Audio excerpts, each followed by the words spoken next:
Hi, I'm Dr. Amy Johnson, and I'm going to talk today about how to take another look at traditional psychology and mental health. So, the way I kind of wanted to start this is just by throwing out a little bit of a disclaimer, perhaps, that the ideas that I'm going to talk about in this class are definitely not the mainstream sort of way of viewing psychology and self help and mental health and all of that good stuff. Um, they are ideas that um, people have researched. There's research around these. There are a lot of other people that do kind of subscribe to these, and they're gaining a lot of prominence in some areas. But they certainly aren't, what you would hear if you went and took a college course, for example, on psychology. They aren't all radically different, but they're a little bit different. So I just want to say, take what resonates with you and leave what doesn't. It's okay if you don't agree with everything, all 10 of these big ideas, or if you only agree with one or none, that's fine too. But, we're just here to kind of like learn from each other and explore with each other. And I don't want to change your mind. And I'm certainly not going to say anything negative about any other kind of schools of thought. But I just want to point to this new way of thinking about psychology and mental health that has been really phenomenal for me personally and in my practice with clients and just in my own research that has opened up a lot of doors and like a lot of freedom in a lot of ways. And so I just want to throw these ideas out and share them with you. So the first big idea is that you are fundamentally mentally healthy. So this clearly is a little different from what we've heard at various points, and I don't want to get into too much sort of debate about what is mental illness and is it real or not real. Certainly it is real in the sense that people experience mental illnesses. Certainly it is real in the sense that there's research and brain chemistry differences and people that have different mental issues. That is absolutely for real. What I'm kind of pointing to when I say that you're fundamentally well, that your default nature is healthy and well, is that there is a part in all of us that is untouched by whatever's going on in our head. So it isn't just about this, brain chemistry and these are the behaviors I do and these are the thoughts I think and the emotions I feel. Although that's definitely where psychology tends to look, right? Thought, emotion, behavior are kind of the big things we look at. When I say that we're fundamentally well and healthy, I'm looking a little bit before all of that stuff. Looking before how thought manifests and the emotions you feel and the things you do to the fact that there's something in all of us that maybe you call it spirit or soul, or there's all kinds of words for it, something in all of us that is untouched by all of that other stuff. And that is super important because if that's there in all of us, no matter what else we're feeling or experiencing, that means there's hope. There is some part of you that is not too far gone. And for me, that has been just such an amazing concept. Like, okay, no matter how bad I feel, no matter what's going on, there's a part of me that isn't fully taken down by this, that's kind of protected and kind of always will be protected and always has been protected. And I think that just, it's super hopeful. It just offers a ton of hope. The second big idea, problems don't necessarily need to be figured out. So a huge part of kind of psychology over the last 100 years or so has been us kind of getting into our heads and trying to figure out our problems. And not even psychology, I mean, just everyday people. This is just what we're taught because we're raised, thinking that, being told that use your head, think it through, like kind of use your reasoning abilities. And all of those things are wonderful. Like there's a million times and places for using reasoning and judgment and thinking things through. And yet, when we have a problem or what looks or feels to us like a problem, sometimes we're in a state of mind where we aren't going to think our way out of it.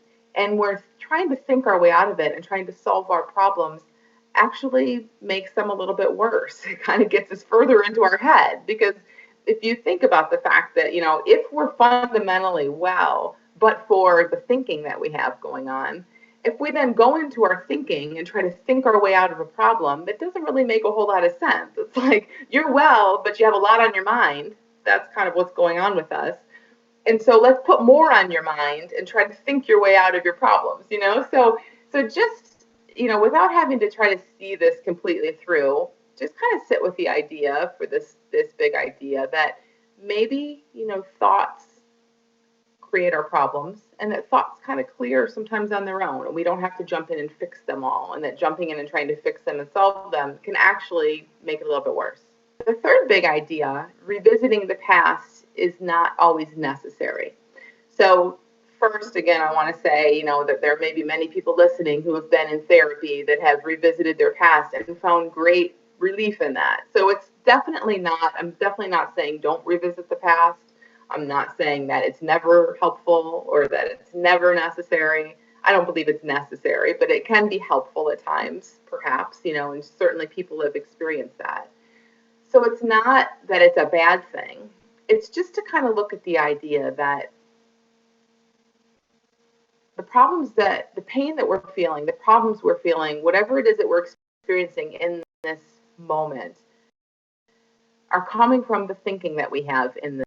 And when you kind of see that, it's like, okay, well, I'm thinking about something. I'm thinking about the past or thinking about something that I perceive as a problem. And that's what's creating my pain right now. And, going into the past and trying to solve it from back there when the issue is what's on my mind right now doesn't always make a whole lot of sense. And then you throw in the fact that a lot of people I've talked to, and myself included, have gone to traditional therapy, have talked a whole lot about the past, and have often walked out of those sessions feeling a lot worse than when they walked in. And again, that's nothing about therapists or that this is a across the board bad approach. It's just kind of what a lot of people tend to experience. So it makes sense that, if it doesn't seem like it's necessarily helpful and it's not helping you to see more clearly and feel good to go back and rehash the past, just maybe it's not as necessary as we've kind of been thinking it is for the last 100 years or so. One example that comes to mind about this is, when I work with clients who say that they have chronic anxiety or they're depressed or they have some issue and they really see it and experience it as a very stable thing, like it's nearly always there. And then we'll get to a point in our discussion where things are kind of light, we're not talking about the problem and we're just having a chat, and maybe they even laugh or maybe they look kind of happy for a minute. And I'll sometimes ask them, and I've heard other people ask them, this is where I got the question, is, like, well, are you depressed right now? Like, are you anxious right now? And they'll say, well, no, not right now, but, I will be in a minute. Or, no, but you should have told me yesterday. It's almost like we try to hold on to our problems and kind of make them feel a little more stable than they even are, And so it's just really nice to see that naturally humans have this ability, we're kind of always going up and down, in and out a little bit. And it's really based on what we're thinking in that moment. And when you see our moods and our emotions and all of that is a little more flexible and fluid, it helps to kind of dispel this notion there's something that you have to revisit that happened in the past that you need to kind of get to the bottom of. You can just kind of go with the flow a little bit more. The fourth big idea is kind of really related to this. It's that going back into old pain does not solve the pain. So it's very similar to going into the past, but it's kind of back to this idea that, what is the pain? The pain, what we're experiencing, how we're kind of suffering in any given moment. If you consider that maybe we're just feeling our current thinking, and it isn't like something that happened to us before, follows us around for life and haunts us. It's more that things happen, and certainly, as time goes on, we think about them, we revisit them in our minds, but that's what's happening rather than the fact that the past is haunting us. So, for example, just like a simple example, let's say your parents got divorced when you were a kid, and you kind of went through life feeling like that scarred you in some way. It made you bad at relationships, or it made you insecure or something. Now, there are many people, obviously, who have parents get divorced who don't experience those things. So it's not like it's a for sure done deal that divorce does X or divorce does Y, But even beyond that, even within individual people, it really can feel like, well, this happened, so I feel this way much of the time. And all I'm suggesting is that perhaps this happened and then time moved on, and that's still in the past, that's done and over with. But what's affecting you right now is not that this happened, it's that as time marches on, you think about this every once in a while. You think about the divorce. You think about, why am I not more secure? It must be because of the divorce. Why do I have bad relationships? Must be because of this, and we constantly, that's just what we do. We constantly kind of bring up our own stuff and we feel that. And then it looks like it's that thing in the past that happened, but actually it's our current thinking. It's our thinking about it and kind of going back to it that makes us sort of continue to feel it. So it's not a huge shift I don't see it as a huge departure from what psychology would say, but it's a subtle enough kind of difference that makes a really big difference to see that things that happened in the past, we think about them in the moment, and that's what hurts us in the moment, not the actual event, and not that there's something back there that should have been different or that needs to change in some way. Big idea number 5 is that people get better. So it's interesting because the little personal story here, I studied psychology in school and thought that I would be a clinical psychologist, and got partway through that kind of process. And I had forgotten this. My mom just reminded me of this like last year. Apparently, and now that after she reminded me, I kind of remembered, but apparently in one of my psychology classes, they discussed a study that showed that people with various psychological issues were kind of compared to a control group of other people with the same issues. And some of them had years of various therapies, and some of them didn't really have anything. They just had their issues and they kind of went through life. And for a while, the people who went into treatment and got some help for their issues got a little bit better than the control group that didn't, do anything. But when they looked over a bigger chunk of time, like when they looked over, I don't remember what it was, maybe 5 or 10 years, I'm just making this, they found that actually the people who got therapy and the people who didn't get the therapy were pretty much just as well off as each other over time. So it kind of so my mom reminded me, like, yeah, you said at that time when you first heard that study, like, well, what are we doing? Like, why do this? If these people are going to just kind of get better almost on their own in a decade or in less than a decade, why do all this stuff, and put them through all this therapy and do all this work? And it's funny that she reminded me of that like 10 years later, because that's kind of, how I view things now. It's like again, not at all to say that if you're suffering, you shouldn't get some immediate help. I mean, if it occurs to you to do that, absolutely do that. It's just more a way to kind of point at the resilience of people and really kind of show that maybe we really are fundamentally well and healthy. There is that part of us that isn't touched by all the surface kind of thought and emotion and stuff we're going through. And that part that isn't touched by all of this has a chance to come out, and it does eventually come out for many people. Not for everyone, but for many people it does eventually come out. And these problems that feel very stable and feel like they're rooted in what happened in the past tend to kind of dissolve sometimes, or at least change and soften as life goes on and as our thinking about them changes and becomes less frequent. So, that study is just one example, but there are tons of examples that we could research of people who have kind of shown like a spontaneous recovery in pretty much any kind of issue, medical and psychological. There's all kinds of examples of just, how resilient people are and how well we really are equipped to kind of bounce back. And the fact that people get better, I really just see as a huge testament to this idea that we are well underneath the surface stuff that's happening, and the surface stuff is always changing. So we don't have to necessarily jump in and change it. We can kind of just let it change on its own sometimes. We're definitely not as far gone as we feel like we are much of the time. Big idea number 6 is that our past does shape us, but mostly or only if we believe it does. So we kind of touched on this a little bit already, but it's like this idea that, if your parents get divorced when you're a kid and you grow up believing that that's really meaningful, that's probably going to be really meaningful for you. And if for whatever reason, you're raised somewhere or you're just surrounded by people who tell you that's no big deal, that's them, they got divorced, you're fine, you're probably going to be more likely to be fine.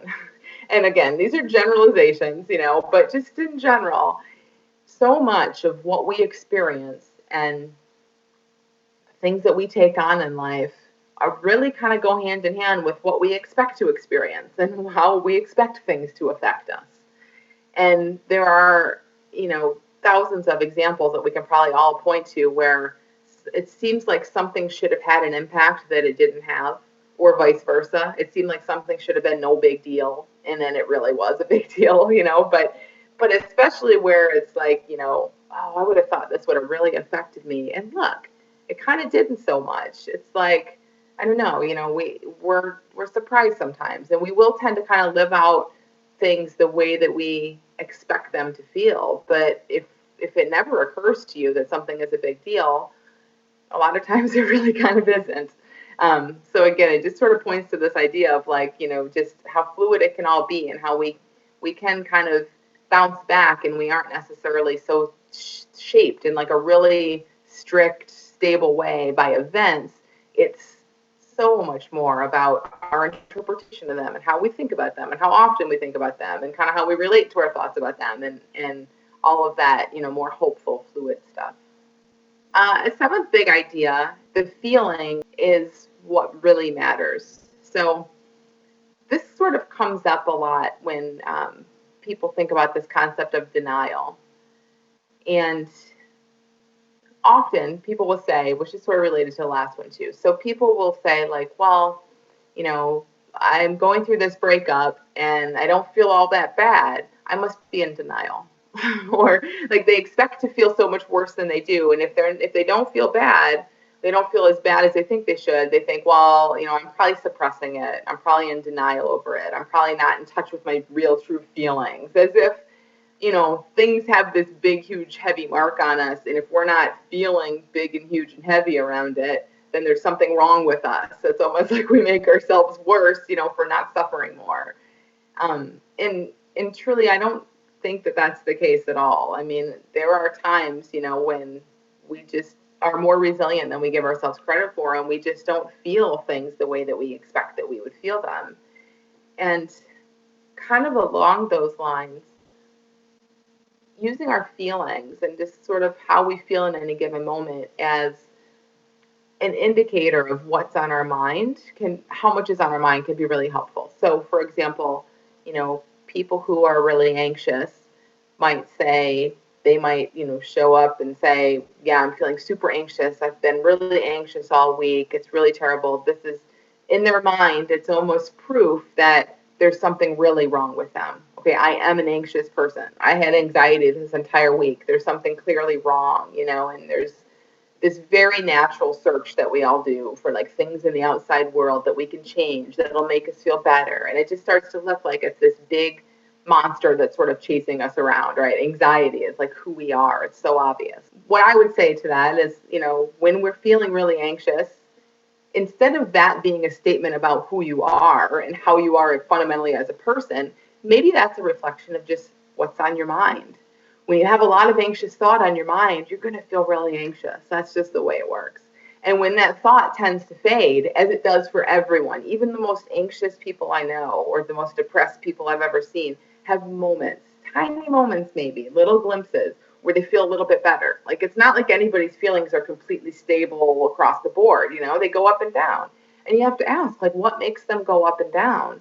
And it's what and how much is on our mind and how we're relating to that. So you have a lot of anxious thoughts, you're going to feel anxious. And then maybe your thoughts shift and you're thinking about lunch or your cat or something that makes you a little happier and you don't feel quite as anxious. That doesn't mean it's gone. You might have some anxiety in the background. Like it's not only about the thoughts that you're aware of, that you're consciously thinking, but you see that kind of up and down that goes along with what's on your mind and how much is on your mind and how much you're kind of in your own head trying to figure things out sometimes. And so there's a way to kind of, see that when you're feeling pretty good, maybe that means like your mind is pretty clear of a lot of stuff, and that's kind of all it means. And when you're feeling not so good, it means you have a lot on your mind. But the good news about that, again, is that thinking changes. When your mind is really busy, it's not going to be like that forever. You're going to get distracted. Your thinking's going to shift. You're going to have some new thoughts, and you're going to feel different when that happens. So it's like a lot more fluid and a lot more hopeful than saying, I'm clearly an anxious person because I feel this way. An eighth big idea, wisdom and common sense will guide us and kind of tell us what to do, especially when it comes to, issues that we have and ways that we're just not feeling so good. So I think it's super common, and I've definitely been there myself, but like when you're not feeling great, the tendency is to do something to make yourself feel better. Like that's just what we do, right? We want to feel good, which is a really good sign that shows us that feeling good is our home base. We want to be back to ourselves is the way we say it. So it's like we want to feel good, and that's a great sign. It means we're really mentally healthy underneath whatever's happening.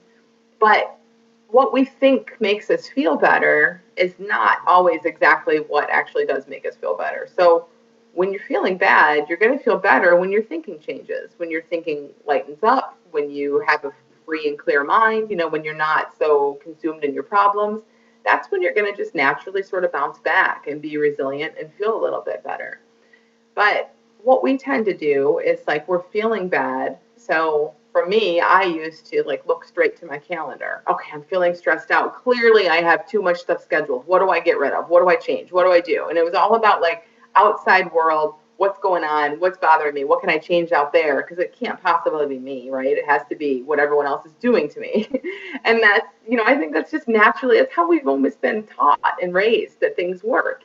People feel bad and they change their circumstances. They get a new job, they get a new relationship. And that's not to say that those changes aren't sometimes wonderful changes to make. So it's not at all about not making those changes, but it's about looking first toward, the real source of our feelings. If you're feeling bored, maybe it's that you have some thinking on your mind that's kind of preventing you from just being present in life and enjoying what's in front of you. Maybe it's not necessarily the fact that you need to add some adrenaline rush to your life. If you're feeling dissatisfied in your relationship, maybe it's because of what's going on in your head and how you're seeing your partner and how you're being kind of critical lately, or just whatever is going on within you, rather than that an outside change needs to happen. And so we will kind of be alerted to these things through our own wisdom and our own common sense, especially when we're open to it and we want to be. So when you're not feeling great for whatever reason, I think it's so helpful to just first of all look toward the source of that not feeling great and know that it is all about whatever's on your mind, and just be open to hunches and ideas about what you want to do or what might help. And rather than looking outside and saying, okay, quick, I got to make a big change, just say, I don't know. I don't feel good. I hope I feel better later. What might help me? And sometimes it'll be go back to bed. Sometimes it'll be there's nothing to do, just wait it out. And sometimes it might be, you really might want to look at a new job. You really might want to look at a new relationship. We don't know. There's no rule about it, but that's why we all are equipped with common sense and wisdom that will tell us personally, what those paths might be. A ninth big idea is about relapse and setbacks. So as this relates to kind of mental health, I think there's a really, and obviously we talk about relapse and setbacks a lot in terms of addiction and breaking habits and things like that. And there's a lot of thinking that we have that it's a good thing to be on a wagon. And if you go back to an old behavior or an old feeling or an old thought, you're like off the wagon and you're back to square one and you need to kind of like start this whole thing over again. And so to that point, I just kind of want to like point to the fact that, if you consider the fact that we're just feeling our thinking in any given moment, and that's always sort of moving up and down and doing whatever it does, and it's always changing. It's very fluid, but it never stops. It's always kind of moving, and we're getting a new stream of experience all the time. Sometimes we're going to get that old stuff, thinking is very habitual too. So sometimes you're going to get a dose of that old stuff that you used to be in for a long time. And given that thought is always changing and moving, maybe that's not such a big deal when it happens, you know? Like it makes perfect sense that if you smoked for 10 years, let's say, your brain is used to smoking, and that even if you quit for a couple months, you get back in a situation around some old friends that smoke, you're going to want a cigarette. I mean, that's common sense to everyone listening, I'm sure. And even if you go ahead and have that cigarette, so what? So you had some old thought that sort of took over and, looked a little real in the moment. But if you know that that's just what you were thinking, you were just acting on your current moment thinking, not who you are, not the fact that you can't quit smoking or that you're super addicted or any of that stuff, just what was on your mind in that moment you acted on. And you see that new thought is always kind of coming down the pike, like new thought's on its way, it's coming back.